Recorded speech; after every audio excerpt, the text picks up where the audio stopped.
We've walked out of the Labor Party parliamentary room as I've been supported unanimously by my colleagues, as has Ben, for the position of Deputy, and we are very keen, and so I will only take a couple more questions this afternoon. We are very keen to. We have a lot of work to do. We've got to get to Government House. We've got to continue the reform agenda. As I've said, there's the new cabinet to shape up. Parliament's back next week, so there's a lot on the agenda right now, and that's what we are focused on. And I think I can speak for all three of us that we are deeply grateful and honoured for the support we've received from our colleagues. What will you be doing? Going into today. Sorry. A lot of people know you for your transport portfolios. Obviously, the Premier had a massive social reform agenda. Is that something you're going to pursue as well? Yeah, look, you're right. I've had.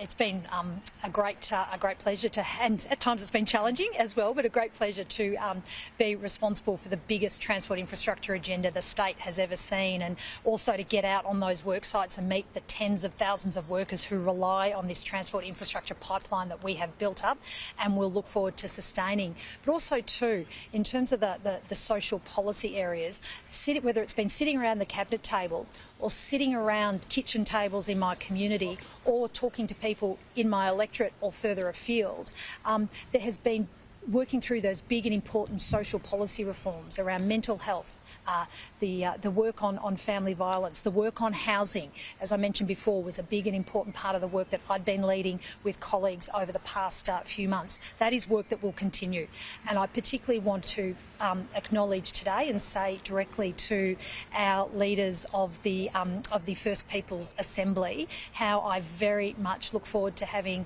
conversations very soon with the leaders of the First Peoples Assembly about how I am absolutely determined to walk with them on the path to treaty.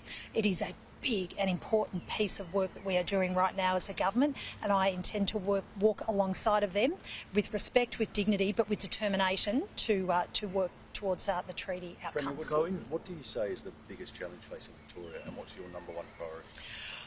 Look, there is, I think, if I can have a couple of challenges, which are also present opportunities as well. And the housing challenges are first and foremost in our mind, and that is where last week's statement was important.